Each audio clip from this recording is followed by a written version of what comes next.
Olá, todas e todos os ouvintes da Rádio PPGCB, sejam muito bem-vindos. Eu sou Tâmara, professora de Bioquímica da UFPE e do PPGCB. Nossa convidada de hoje é a doutora Késia Santana de Moura. Késia, muito obrigada por aceitar o convite e estar aqui conosco realizando essa conversa.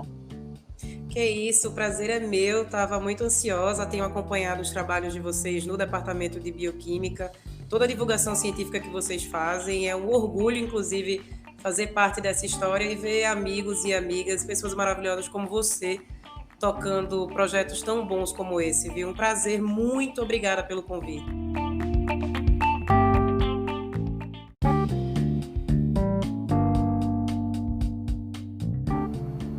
Késia Moura é graduada em Ciências Biológicas e mestre e doutora em Bioquímica e Fisiologia, com toda a sua formação acadêmica realizada na UFPE e na Unicamp.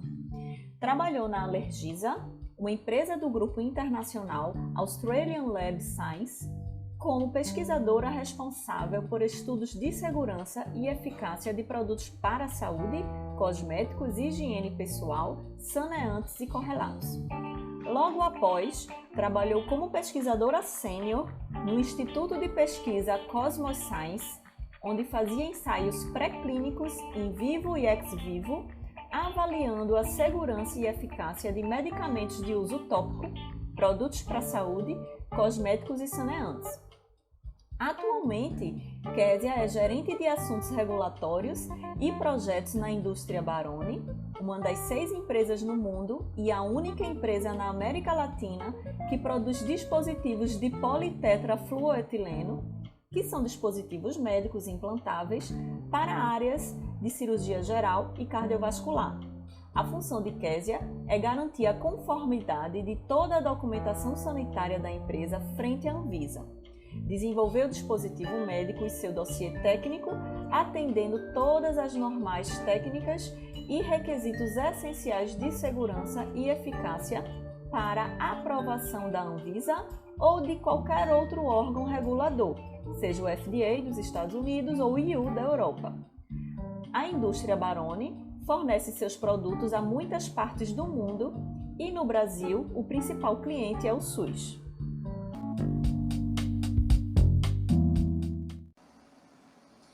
Késia, estou muito feliz de estar aqui com você nessa conversa. Antes de tudo, preciso informar para os nossos ouvintes, né, que esse bate-papo vai além das fronteiras formais, pois eu e Késia somos amigas e parceiras de graduação e pós-graduação. Sim. Uma suportou a outra em todos os sentidos, né, amiga? De suporte mesmo, né? De suporte mesmo, durante mais de 10 anos nessa caminhada acadêmica. Késia é uma grande amiga que a universidade me deu e é um grande exemplo para mim de resiliência, perseverança e coragem. Vocês vão entender o que eu estou falando. Obrigada, meu amor. Amiga, estou muito feliz mesmo. Muito feliz porque você vai estar aqui contando sua história, que é uma história bem enriquecedora e inspiradora para nossos alunos. Ai, muito obrigada, Tamara. Eu realmente tenho muita vontade de retornar para a universidade e ter momentos como esse, principalmente conversando tanto com alunos da graduação quanto da pós-graduação, para conversar com eles sobre as fronteiras que vão além da universidade e tudo que acontece fora dela também, que dentro da universidade a gente tem mais contato com isso, mas do lado de fora tem tanta coisa acontecendo e tem tantas situações que eu fico, gente, a universidade precisa saber de mais coisas como essa, os alunos precisam ter acesso a mais coisas como essa, porque tem muitas oportunidades, é muito interessante e a gente tem muito a contribuir. É verdade. Muito, então, muito. Eu acho que a gente tem uns projetos aí pela frente, Késia, que você pode participar.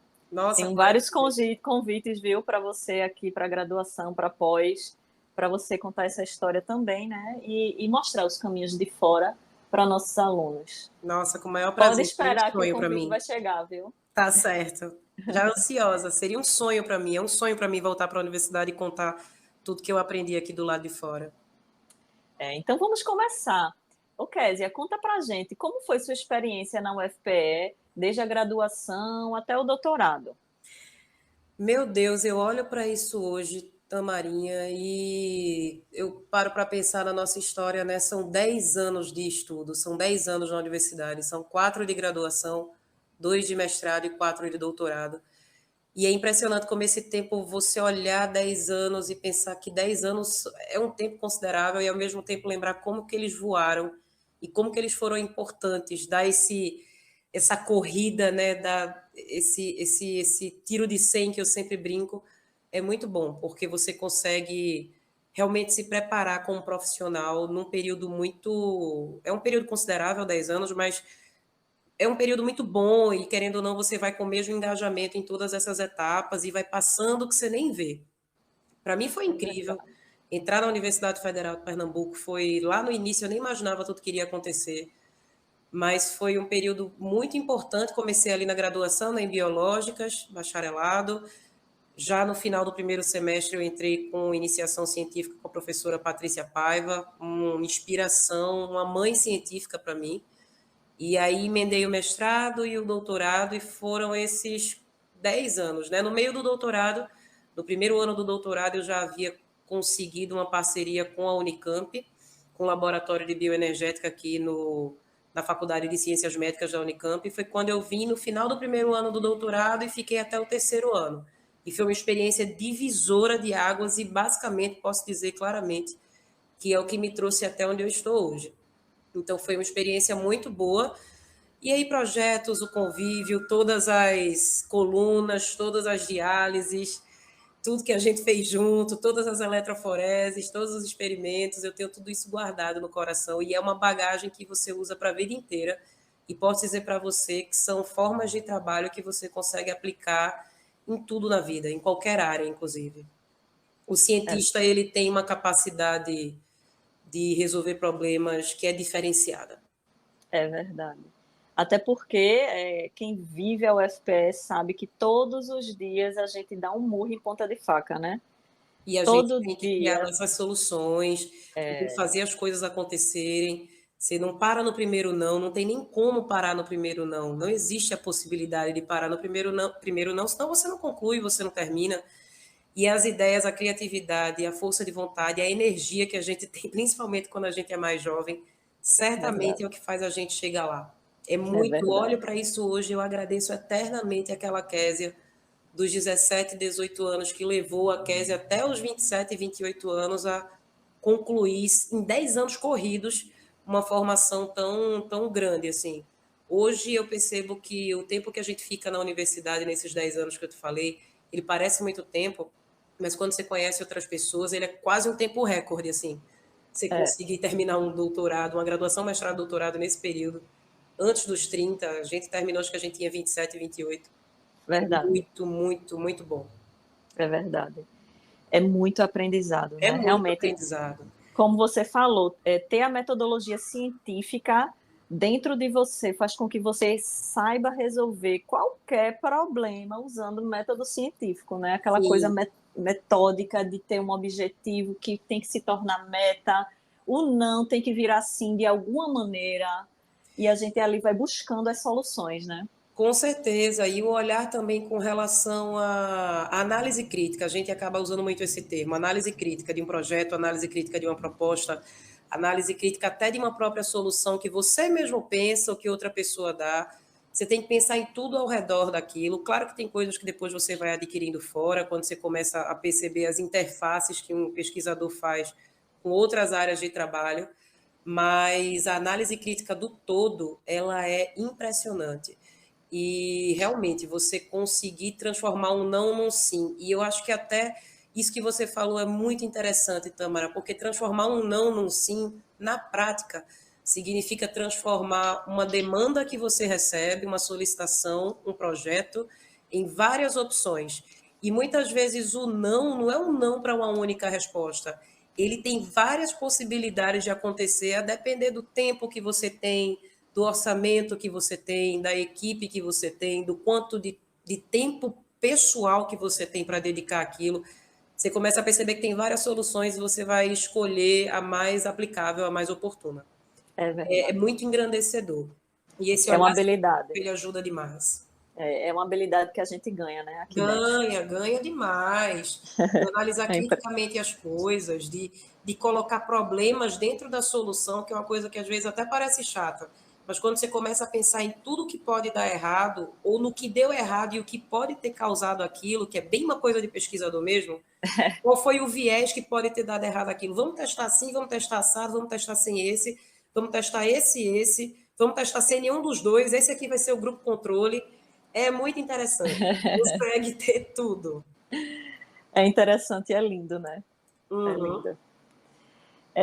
Késia, e depois que você terminou o doutorado, o que foi que te impulsionou de buscar outro tipo de experiência profissional? Quando eu vim para cá para fazer uma parte do meu doutorado, eu tive acesso aqui a alguns conhecimentos dentro da Unicamp, tive acesso àquilo que eu nem conhecia, que hoje está um pouco mais comum, que são as startups. Pude perceber que existiam muitas empresas aqui perto, e o que mais me surpreendeu, e isso é uma coisa que é uma das coisas que eu queria voltar para a universidade para dizer, quando você conhece outros profissionais, e esses profissionais igualzinho a você, fizeram graduação, mestrado, doutorado, ou só a graduação, ou só o mestrado, e eles tinham uma carreira, eles eram felizes, são felizes, com atividades profissionais tão diferentes que eu nunca imaginei dentro da universidade. Isso me chamou muito a atenção, porque eu meio que olhei para isso e eu senti meio que uma atração maior. Um Eu chamado. sinto um chamado, eu gosto muito de dar aula.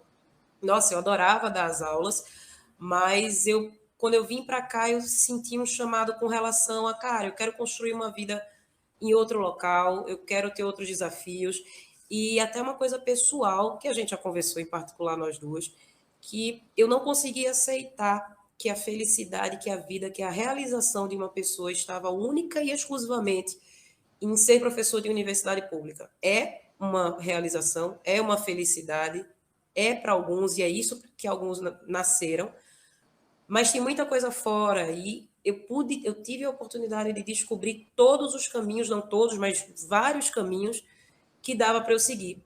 E aí eu fui atrás deles, né? Então eu terminei o doutorado, eu já tinha vínculos aqui em Campinas quando eu terminei o doutorado, e aí, sei lá, com o dinheiro que eu tinha, eu disse, não, vou tentar, já sabia que tinha algumas possibilidades aqui. E aí voltei para tentar, fiquei 2 meses ao todo procurando oportunidades, e aí eu consegui o meu primeiro emprego. E foi isso aí que abriu as portas de tudo que eu vivo hoje, que é o que a gente vai conversar bastante hoje. Mas foi basicamente um chamado para coisas diferentes e não Uhum. aceitar que toda a minha vida, todo o preparo, toda a história se resumiria somente ao caminho que me foi apresentado até então, dentro da universidade. E é muito engrandecedor, é muito interessante. Késia, e isso que você traz para a gente, essa conversa, ela é de extrema importância, porque a gente sabe que aqui na academia nós somos preparados para isso, né? Para fazer mestrado, doutorado, fazer concurso, né? E ser professor. No máximo, um concurso na Polícia Federal, ou no Ministério do Meio Ambiente, enfim, mas tudo se resume a isso. E a gente sabe que, na verdade, isso não é uma verdade total, isso é só um caminho, como você falou, né? E você vai trazer para a gente lindamente como é que você chegou. E eu quero só deixar mais fixo assim sobre a sua ida para tentar um emprego, e eu lembro bem claramente sobre isso, que você usou seu dinheiro, né, da bolsa de doutorado, o que Sim. não é fácil, você conseguiu economizar e você chegou assim para a gente, eu, Ana Patrícia, eu tenho dinheiro para passar 3 meses em São Paulo para conseguir um emprego. Se eu não conseguir, eu volto e eu não sei o que é que eu vou fazer. E a gente ficava, caramba, Késia é muito corajosa. Késia podia pedir uma bolsa de pós-doc, Késia podia dar aula numa faculdade particular, mas ela queria ir para São Paulo tentar outra alternativa, com dinheiro para passar 3 meses. Sim. E aí a gente ficava, nossa, essa mulher é muito corajosa. Eu não sei se eu teria a coragem dela. Mas isso é maravilhoso, porque você foi, em 2 meses você estava empregada. Pois é, aquela coragem que a juventude dá, né? Aquela audácia que a juventude dá. É isso E mesmo. graças a Deus deu certo. É uma Mas que certeza, né, de que o caminho é mas que eu aquele. passo assim para todo mundo, gente, quem está escutando a gente aqui agora, tenha certeza que isso parece uma história legal, parece uma história interessante, parece uma história de coragem. Eu não retiro o mérito que ela tem, mas isso é completamente atingível por qualquer aluno da graduação ou pós-graduando que esteja escutando isso. Qualquer. É uma possibilidade e é tão interessante. Estou super ansiosa para a gente começar a falar disso aí, que tem algumas coisas aqui que a gente vai conversar que é um boom. Como foi um boom para mim, é um boom para muitas pessoas que certamente estão na universidade agora e nem imaginam que tem tantas coisas que existem. Verdade. Então vamos começar, né? É, conta aí, como foi esse primeiro emprego? Olha, no meu primeiro emprego, eu entrei como o cargo na empresa, no primeiro instituto de pesquisa, que chamava Alergisa, que é uma filial da LS, da Australian Life Science, que é uma multinacional. Eu entrei lá e o nome do meu cargo era técnico. E o meu cargo era ser responsável por um grupo de outros técnicos, dando treinamentos para eles e esses treinamentos englobavam toda a parte de pesquisa clínica, que aí já foi o primeiro acesso a algo diferente, pesquisa clínica. Eu não tinha muito acesso a isso e descobri que é um universo imenso. Então eu cheguei a ficar um ano com essa parte de treinamentos, que me ajudou, o que me ajudou muito nisso foi ter dado muitas aulas na universidade e era muito fácil para mim dar os treinamentos, né? Eu pegava todo o conhecimento, aprendia para dar aula, que é a melhor forma de aprendizado que tem. E a minha equipe tinha 22 funcionários, e eu lidei com esses 22 funcionários e eu era responsável tanto pela gestão deles mesmo como gestora, como pelos treinamentos. Após esse período, já com contato com pesquisa clínica, eu virei coordenadora de pesquisa clínica. Dentro da pesquisa clínica, você consegue ter o profissional que atende o participante de pesquisa, que revisa a documentação, que faz análise de dados, que prepara o relatório, prepara o relatório de acordo com o que a Anvisa precisa para que aquele produto possa passar.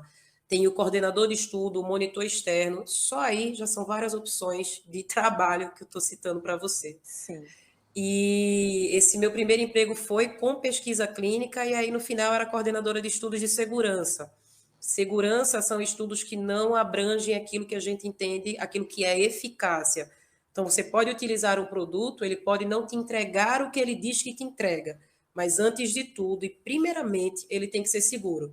Ser seguro significa não te dar sinais ou sintomas de alguma coisa desconfortável, ou que, e isso é importante saber, se ele te der sinais ou sintomas, que o custo-benefício disso, isso inclusive é um termo nos cursos de pesquisa clínica, nas RDCs, nas normativas da Anvisa, é sempre preciso analisar o benefício-custo de um produto, seja ele um cosmético, uma matéria-prima, um dispositivo médico, um medicamento, porque pode ser que você tenha aí alguns desconfortos, mas que eles sejam maiores que o benefício que o produto te dá. Haja vista que quando qualquer pessoa pega, por exemplo, uma bula, você pode ter lá eventos adversos, desconfortos, e não é porque eles existem que o produto deixa de ser seguro.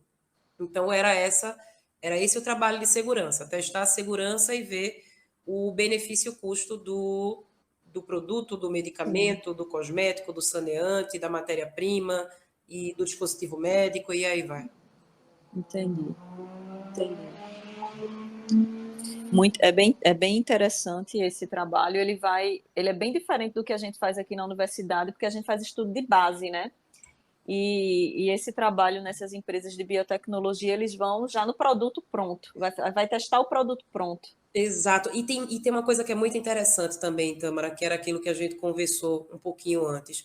Você descobre que dá para testar o produto pronto se a empresa que você tiver em contato ela for uma empresa que faça o produto pronto. Mas Sim, você trabalha com muitas indústrias que são indústrias, entre aspas, de base, que são as indústrias que, por exemplo, fazem a matéria-prima. E a matéria-prima também precisa ter a sua segurança e eficácia determinada. Então, você sim, pode, muitas vezes, isso é interessante passar também, trabalhar com um conhecimento que é, entre aspas, esse conhecimento que você colocou como um conhecimento de base. Porque, por exemplo, saindo dessa etapa da pesquisa clínica, e aí depois eu fui para a pesquisa pré-clínica, basicamente foi quando eu trabalhei com estudos em células, estudos em tecido, citotoxicidade, que é uma coisa que é um termo que a gente conversa até muito na universidade, fora outros estudos que a gente tem na universidade, outras metodologias que a gente tem na universidade, que você consegue avaliar um produto na etapa pré-clínica dele. O pré-clínico é tudo aquilo que não é clínico, ou seja, tudo que não foi avaliado em pessoas. E isso envolve tanto testes de performance técnica mesmo, por exemplo, se o seu produto for um software ou se ele for utilizar rede elétrica ou se ele tiver uma função mecânica, você avaliar isso fora do humano, mais os testes que são em células, mais os testes que são em tecido, seja ele in vitro ou ex vivo, e aí depois você vai para o clínico, que aí já é com pessoas. E o clínico nunca acaba, tá? Só para vocês saberem, por exemplo, medicamento, dentro da pesquisa clínica existem 4 fases de estudos clínicos. A fase 3 é a fase que você vê segurança e eficácia e ele consegue ir para o mercado. Mas a fase 4 é a fase de acompanhamento de um medicamento ou de qualquer produto, se você quiser trazer assim, no mercado. E no Sim, mercado você pode continuar tendo eventos adversos, surpresas, porque o produto ele continua sempre em avaliação. Então nunca sim. acaba. É bem Uhum. interessante isso. Inclusive, quando você trabalha com dispositivos médicos, a cada 10 anos você tem que avaliar a segurança e eficácia do dispositivo médico. Primeiro, porque pode ter acontecido muitas coisas que você precisa atualizar o projeto do dispositivo. E segundo, porque podem ter surgido fenômenos que dentro da pesquisa e do desenvolvimento você não conseguiu abarcar. E aí você precisa refazê-lo, reavaliá-lo novamente. Se tudo estiver ok, renovado, segue. Se não, você precisa reavaliar o projeto, você precisa reavaliar tudo, né? E não precisa Sim, ser 10 anos, tá? Isso segue conforme a criticidade daquilo que você está vendo. entendi, entendi. É muito interessante. Realmente é um viés que nós biólogos, biomédicos, podemos entrar. E como é na questão das possibilidades, da abertura das vagas, isso é divulgado ou é indicação? Sim, elas são todas divulgadas, né? Tanto que hoje de manhã a gente estava conversando sobre atualização de currículo. Eu hoje moro muito mais no LinkedIn do que no Lattes. Sim, Mas sim, elas são divulgadas como qualquer emprego, elas vão ter as suas cobranças de formação, de experiência, a depender do nível do cargo. E tudo isso é divulgado, tudo isso você consegue ter acesso em qualquer. Pensando em sites de emprego, e aí trago o aplicativo, por exemplo, do LinkedIn que eu conversei com você, isso tudo está lá. E uma coisa que é muito interessante é que, por exemplo, eu consegui vir do clínico para o pré-clínico e à medida que você vai andando na carreira, assim como você vai andando na vida, como você vai sim, envelhecendo mesmo, você vai adquirindo experiências que te abrem a mente e que na prática, no teu currículo, te tornam cada vez mais preparados, que é como se sim, você fosse juntando um conhecimento com outro, e aí o cargo que há 3 anos atrás você não conseguia se candidatar, hoje você consegue.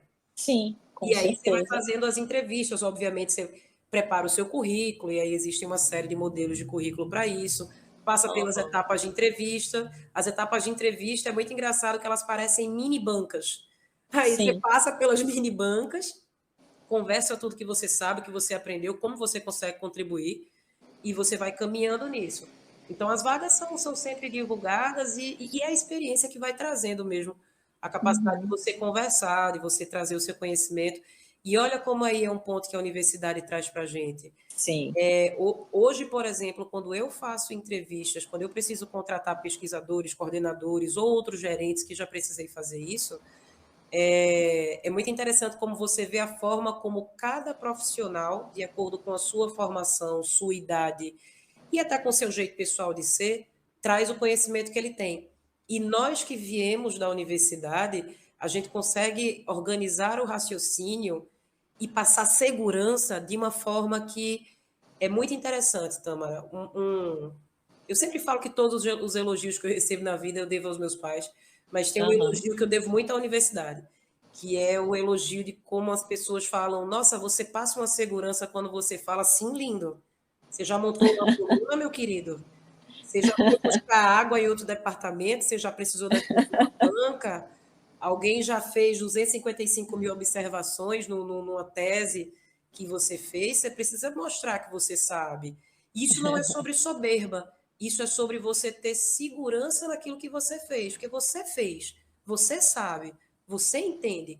Só organiza a fala, organiza as ideias e, principalmente, e aí é onde entra a universidade, de forma didática. Quando você organiza as ideias de forma didática, esse sentimento de segurança, essa coisa que parece ser uma aula, essa conversa que você vai entendendo à medida que as ideias vão vindo, isso é a universidade. Isso é a universidade É, que dá. é.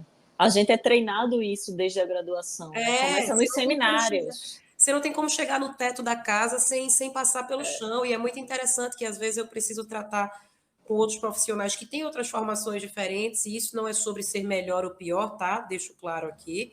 Mas é muito interessante como, às vezes, algumas questões de comunicação, em treinamento ou em entrevistas, é só porque a pessoa não organizou o raciocínio direito, e aí a pessoa está falando, sei lá, do ponto isoelétrico da lectina dela, mas ela não falou de onde ela tirou. E aí, no final, é que ela vai falar e o conhecimento fica ao contrário. Um exemplo, Entendi. por exemplo, das nossas áreas. Sim. E aí, quando você constrói o raciocínio e você consegue dar um bom treinamento, consegue fazer uma boa entrevista ou consegue dar uma boa palestra, você percebe que essa coisa didática de construindo conhecimento, que é isso que a universidade nos chama a fazer na vida, É, é uma delícia e é, todo mundo gosta. Isso é muito é. bom. Isso é Isso é o muito que bom. é. Então, Kézia, eu ia até fazer essa pergunta, mas você já respondeu, né? A contribuição que a academia te trouxe na execução do seu trabalho. Aprender toda essa metodologia, né, de construção de conhecimento, que a gente começa na graduação com execução de trabalhos, relatórios de PIBIC, né? Lembra dos relatórios de PIBIC que Sim. a gente fazia, que já era um treinamento para construir um TCC, uma tese, uma dissertação, um paper, né? Isso tudo é uma construção de conhecimento e de forma didática, que é assim que tem que ser, né? E é muito legal. Depois, quando você está em outras realidades, Tamara, você até consegue aprender como é que as coisas funcionam, né? Então, por exemplo, quando hoje, se você me permitir, eu vou colocar aqui com Com o que eu já certeza. trabalho hoje. Hoje eu sou gerente de assuntos regulatórios e projetos numa indústria de dispositivos médicos implantáveis. Hoje eu trabalho para a área de cirurgia cardiovascular, geral, urológica e ginecológica, mas eu atuo mais no momento, os projetos que eu estou lidando são com cardiovascular.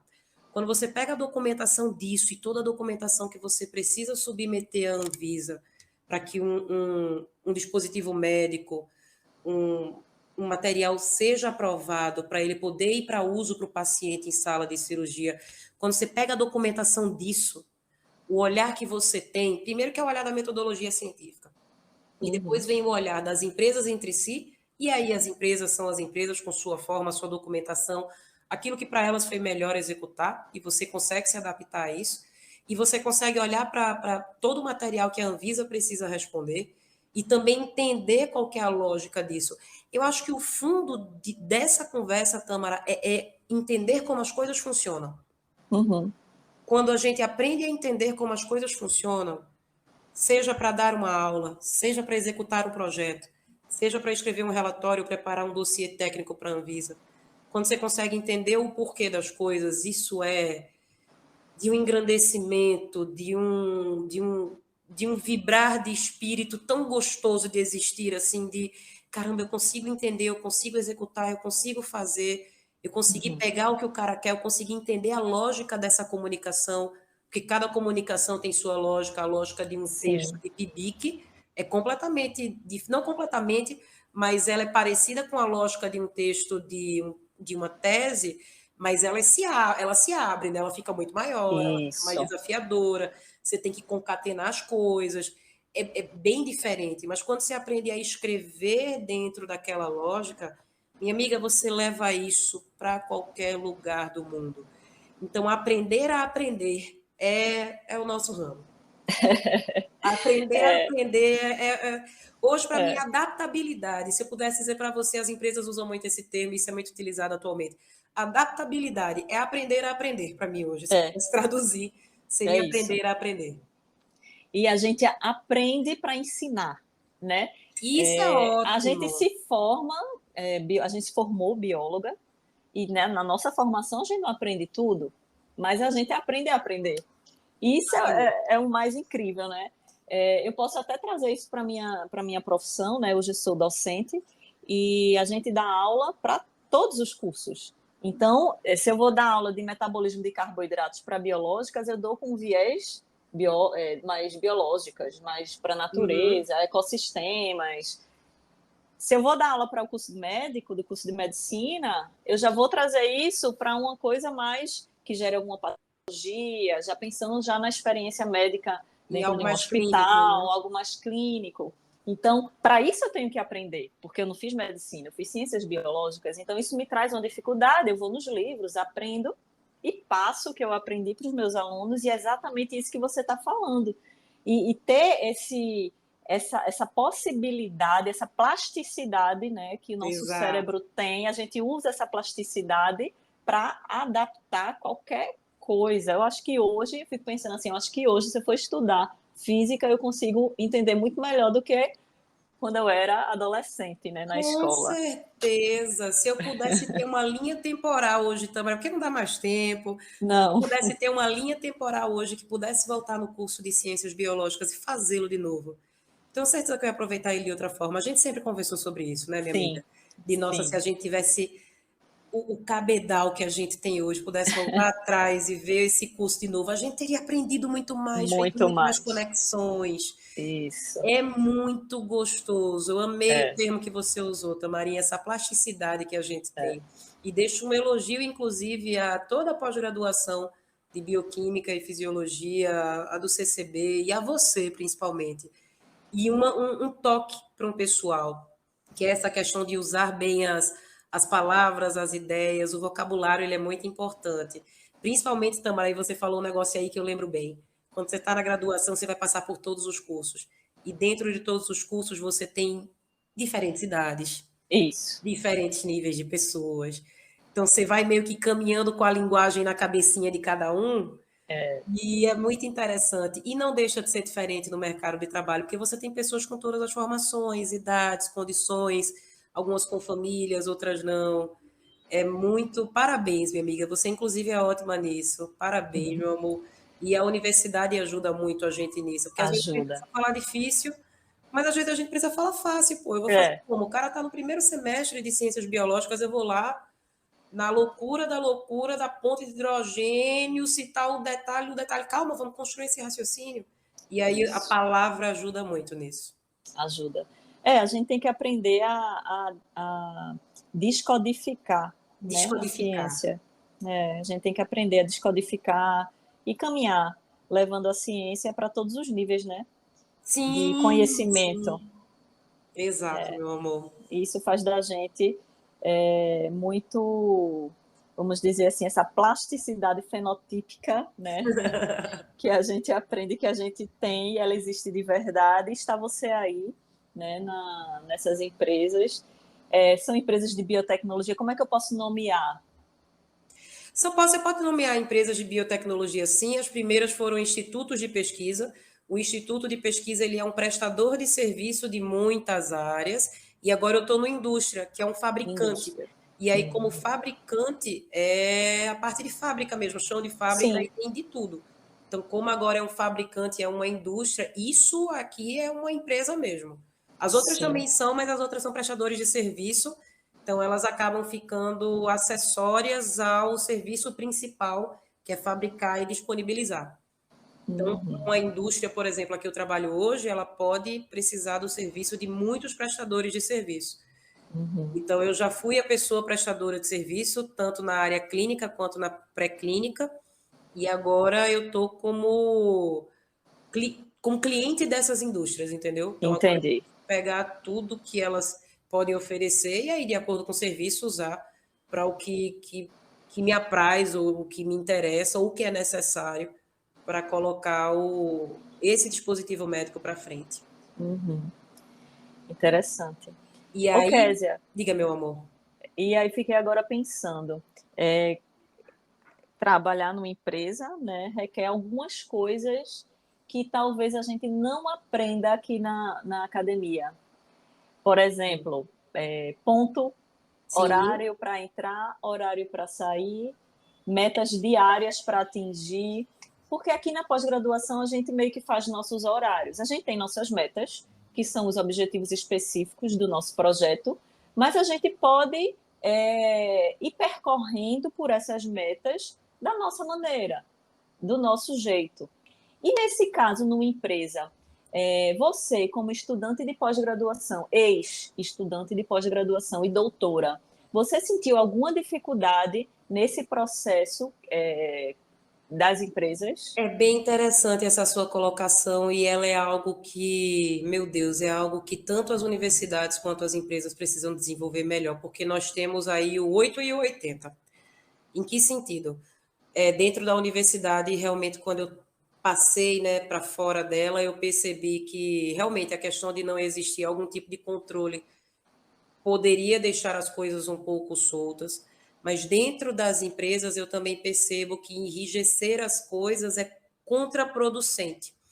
Então, encontrar o caminho do meio é muito interessante, por isso que eu, inclusive, gosto bastante de discussões sobre horários de trabalho, discussões sobre dias de trabalho, sobre aumentar ou diminuir fim de semana, por exemplo.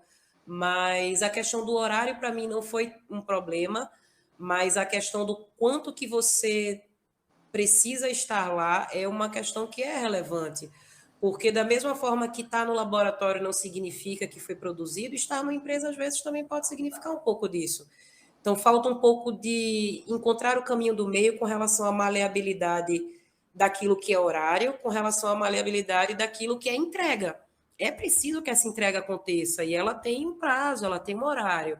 Diferente da universidade, que você não precisa prestar contas das suas horas de serviço ou do quanto você gastou em reagentes e produtos, nas empresas você precisa fazer isso.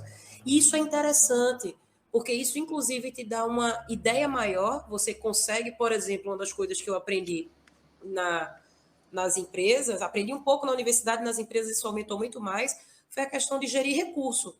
Gerir recurso, ver o tempo do recurso, quanto ele dura. Outra coisa que é muito legal, Tamara, que aí a gente evolui até a nossa conversa, é você encontrar, tentar identificar o que foi que deu errado, qual foi a causa raiz do problema que aquilo não deu certo. E aí você Uhum. melhora não só o teu método científico, mas você melhora também o uso do teu material.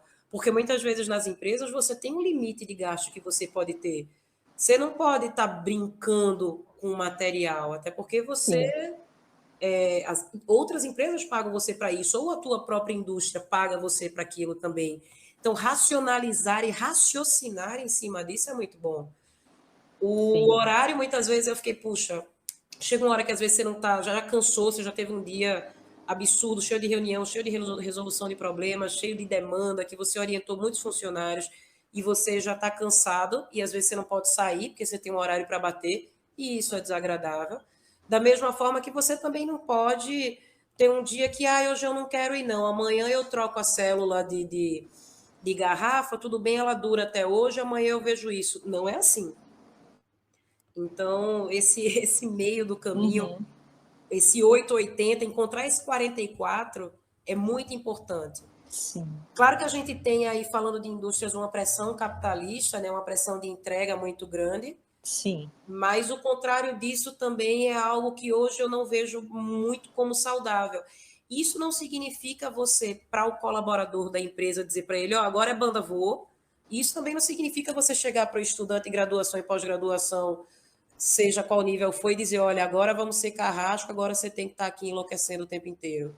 Isso é um sim, uso consciente do tempo e uhum, um exercício muito interessante também, porque você não pode nem ser um carrasco, nem ser um workaholic louco, mas você também não pode ser tão frágil assim, tão solto assim, as coisas vêm de algum lugar, o sentido de valor. Então, esse é o isso, meu sonho, é encontrar esse meio do caminho, Tâmara, com as uhum. universidades, inclusive. É. Esse meio de caminho, eu acredito que algumas pessoas encontram aqui na universidade, se não a maioria delas, ou, né, mais da metade, vamos dizer assim. Outras não, eu sinto que realmente falta o sentido do valor. A gente já viveu isso, né? E sabe, Muito, minha amiga. né? A gente sabe o que está por dentro dessa conversa aqui. A gente sabe realmente o sentido do valor, de quanto custa, do não errar, né? Eu tenho que replicar essa metodologia, eu não posso errar para não gastar a enzima, não gastar o substrato, não gastar o reagente. Realmente, Estar de por corpo mais presente, ter estar de horário, ter é horário. outra coisa, assim, é muito interessante. Eu fico até feliz de escutar de você que isso tornou-se uma grande maioria. Isso é ótimo. Eu acho que sim. Que Eu bom, minha não amiga. posso quantificar, mas eu vejo que sim, que alguns dos nossos alunos são muito responsáveis, sabe? Ah, Conseguem encontrar esse 44. é muito Mas eu acho que importante. requer uma inteligência muito grande, uma Um maturidade comprometimento, intelectual. né? Um comprometimento também. Também, Hoje eu também. consegui encontrar o meu 44, porque de acordo com como eu fui evoluindo na carreira, hoje eu trabalho no esquema híbrido, eu consegui subir de cargos, então eu não preciso mais como, por exemplo, hoje na indústria que eu trabalho, estar o tempo inteiro lá dentro daquele horário de serviço. E isso é exatamente o que a gente está falando, Tamara, é Uhum. comprometimento, é a responsabilidade, é a É, maturidade. Porque o que importa não são as tuas horas, o que importa é a tua entrega. é, A tua entrega está acontecendo consistente, em tempo oportuno, de forma eficiente, acabou. é Acabou. verdade. Não é para ter nem um sentimento de enlouquecer, como não é para ter um sentimento de dívida. A vida é Isso, muito maior, minha amiga. A gente sabe que a gente é, tem muitas faces na vida para cuidar. isso. Então, você está 12 horas trabalhando, pode ser que seja bom, mas pode ser que seja desgastante sem necessidade. E o contrário também é verdadeiro. Também. Então, o caminho do meio, ele é bem importante. Eu fico muito feliz, amiga, que a gente consiga hoje em dia ter essa conversa finalmente sobre qualidade de vida e qualidade de É, trabalho. é mesmo. E é aquela história, né? Que a gente, você que trabalha numa empresa privada, o capitalista sempre fala que tempo é dinheiro. Só que não é só isso, né? A gente também tem que se dar tempo para ter um prazer, um lazer, né? Ter um momento seu que você vai fazer alguma coisa com seus afetos. Uhum, A gente precisa de tempo para isso também. E isso está muito relacionado com como a gente administra o tempo do trabalho. exato. Né? E você ter essa plasticidade de conseguir administrar o tempo do trabalho, para sobrar o tempo para o lazer, para o estar com a família, com os amigos, porque a vida não é só trabalho, né?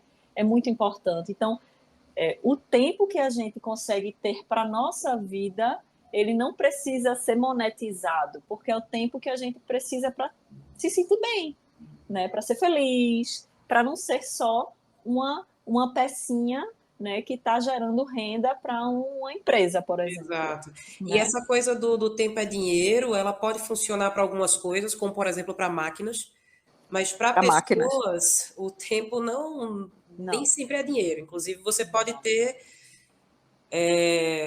funcionários, pessoas que estão passando por uma fase difícil, que só estão lá de corpo presente porque estão com outros problemas ou estão cansados. Sim, O que importa é a entrega. O que foi uma das coisas positivas, uma das poucas coisas positivas que a Covid-19 fez com que a gente pensasse, é essa questão do que é o trabalho, do que é o tempo, porque realmente não é só o tempo pelo tempo. O tempo pelo tempo é inútil, gente, não adianta.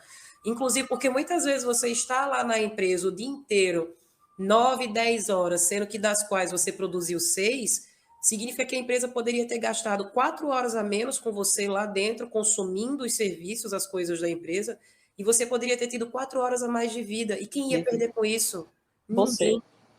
Então, a gente que perde nosso tempo, né? A gente que perde nosso tempo. É. Mas se a empresa nos dá, por exemplo, nesse exemplo que eu citei, ela ia deixar de gastar 4 horas a menos, 4 horas de consumo, e Ah, você ia sim. ter 4 horas a mais de tempo na sua vida, e ninguém ia perder com isso.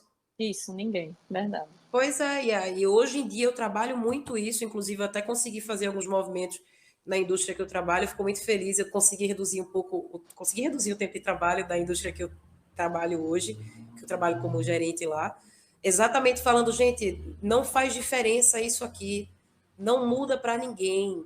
Inclusive porque o funcionário, se ele tiver essa 1 hora a mais para ele voltar para casa, ele vai, inclusive, se conectar muito mais com o trabalho, ele vai ter uma vida melhor. Isso dá um sentido muito grande, porque muitas vezes, nessa questão do tempo é dinheiro, por exemplo, muitas vezes é só o dinheiro pelo dinheiro também é péssimo. É péssimo. Porque, eu vou mudar de emprego porque eu vou ganhar 200, 300, 500 mil reais a mais. Quanto que esse novo emprego vai consumir de você, se o tempo for dinheiro pesadamente sendo considerado lá? Então tem que ver o momento de vida que você está, se vale a pena usar o tempo que você tem livre para trabalhar mais, ou se não, eu preciso de mais tempo porque eu tive filhos, ou porque eu estou doente, ou porque agora eu preciso cuidar da minha saúde. Entendesse que existem muitas questões? Não existe uma fórmula. Existe o que é o contexto de cada um. Mas o que Isso. sempre tem que existir é o que a gente veio conversando aqui no começo da nossa conversa. Análise crítica. O que Isso. compensa? Qual é o custo-benefício disso? E aí vai, minha amiga. Mas de cara, assim, a diferença que eu senti de horário não foi muito, mas foi muito mais com a sensação de entrega e de responsabilidade. E claro Isso. que dentro disso aí tudo também teve o meu momento que eu falei, putz, poderia ir para casa, mas não posso, porque Aham. eu tenho que ficar aqui 1 hora a mais, porque eu só largo às 5. E aí vai.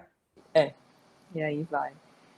Vamos lutar para chegar nesse meio termo, né? As Vamos. empresas e, né, nós, colaboradores, servidores públicos ou não, conseguirmos, né,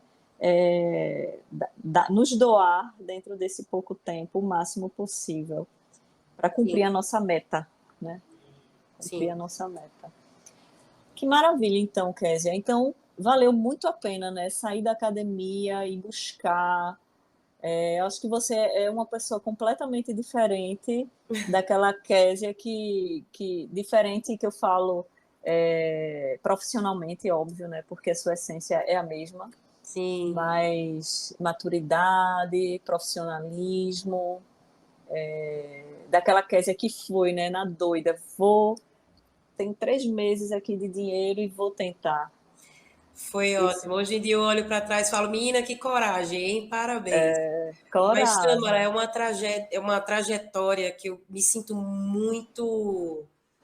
Às vezes eu nem acredito que eu consegui fazer tudo isso. Porque hoje em dia eu tenho realmente uma vida Eu muito acredito. boa, deu tudo certo, a minha qualidade de vida é ótima. Eu consegui construir coisas que eu nunca imaginei. Eu tenho certeza. E é muito legal. E é isso que eu queria dizer para os alunos. Existem tantos cargos, tantas funções, tantas coisas interessantes, tantas formas de fazer ciência, tantas formas de ver o seu trabalho indo para frente, seja na forma de um paper de uma molécula a mais, seja na forma hoje, para mim, de uma prótese cardiovascular infantil. Hoje, meu principal cliente é o SUS, eu me emociono Ah, que sempre maravilha. quando eu vejo coisas que eu trabalho hoje indo para o SUS e sendo utilizado, eu me sinto hoje devolvendo muito para a universidade, para o país, tudo que foi investido em mim. Existem Me tantas arrepiei formas de toda ser agora, feliz. É amiga. muito gostoso, minha amiga. Devolver é a melhor sensação que você pode ter no mundo, essa devolução da Sim, gente que veio de universidade pública. Devolver tudo que a gente aprendeu para a comunidade é a sensação melhor que você pode ter na vida. é lindo. E, por É exemplo, lindo. nessa empresa que eu estou agora, a gente trabalha para o mundo inteiro. E o meu principal cliente no Brasil é o SUS. Basicamente, o SUS é boa parte de quem consome o nosso material para cirurgia geral, cardiovascular, todas aquelas que eu conversei. Sim. E desde da análise química do material até você ver a eficácia dele, todos os usos de ISOs e normas, são muitas ISOs, muitas normas, muitas RDCs. Você vê tudo aquilo virar um produto, dá uma esperança misturada com expectativa, misturada com um certo medo até, mas você vê tudo isso que foi criado e que viraram as indústrias e que viraram os fornecedores, e isso está lá sendo usado. Na área de dispositivos médicos, existem uma série de dispositivos médicos que vão do abaixador de língua, que é um palito de madeira, até a máquina de ressonância, e você vê todo o caminhar da engenharia de materiais, da biotecnologia, dos produtos que eles são dispositivos médicos associados a produtos biológicos, associados a medicamentos. É, inclusive, uma forma muito legal de você ver a história da ciência. E, para mim, é muito gostoso usar todo o meu tempo, o meu raciocínio para dizer para a Anvisa, Anvisa, avalie esse projeto aqui, vê se está tudo certo. A Anvisa dizer, está tudo certo, ou eu quero essa informação, eu quero isso aqui, você devolver para ela, e aí dizer ok, e você conseguir começar a fornecer isso. E ser uma opção a mais para a criança de um ano, de um dia de vida, porque tem próteses que são utilizadas em crianças com um dia de vida, até o cara que está com 92 anos, que todos eles podem utilizar produtos de cardiovascular, por exemplo. É muito Maravilha. legal, é muito gostoso. Eu sou muito feliz no que eu faço hoje. Que coisa boa. Meus amigos da universidade, contem comigo, né? Tâmara consegue passar meu LinkedIn, meu contato para vocês. Sim. Tem muitas coisas legais que dá para trabalhar e tem muitas formas de a gente usar tudo que a gente aprendeu na universidade. Muito. Tem. Kézia, a gente tem uns projetos aí para você, né? Vamos ver na sua agenda, os seus horários, mas a gente pensa muito em trazer você para cá, para a universidade, para mostrar esses caminhos para nossos alunos. Vamos conversando. Inclusive, eu amaria ir no departamento, ver tudo isso de perto, revisitar, fazer isso presencialmente, além de fazer isso via internet também. Uhum. Mas, nossa, ia ser show. Essa conversa que estamos tendo aqui, Tâmara, 50 minutos, eu fico até agoniada, porque tem tantas coisas aí dentro. Né? Tem, por exemplo, essa pergunta que você fez com relação a cargos. Gente, são tantos cargos que não dá nem para falar. Isso é muito grande, é uma estrutura muito grande para que nós tenhamos desde um cosmético até um dispositivo médico para usar. E tudo isso requer biólogo, requer biomédico, requer farmacêutico, requer enfermeiros que podem trabalhar em outras áreas além do que a universidade nos apresenta.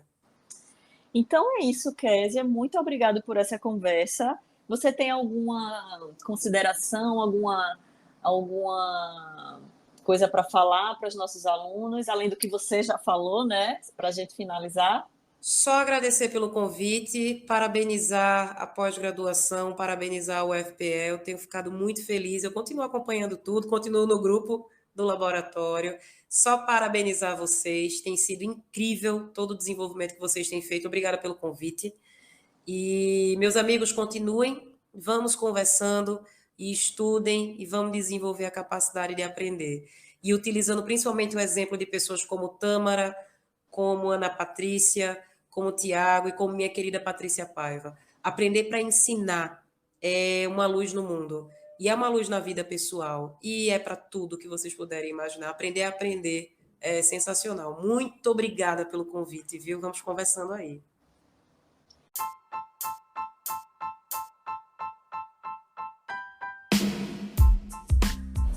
Esse foi mais um episódio da Rádio PPGCB.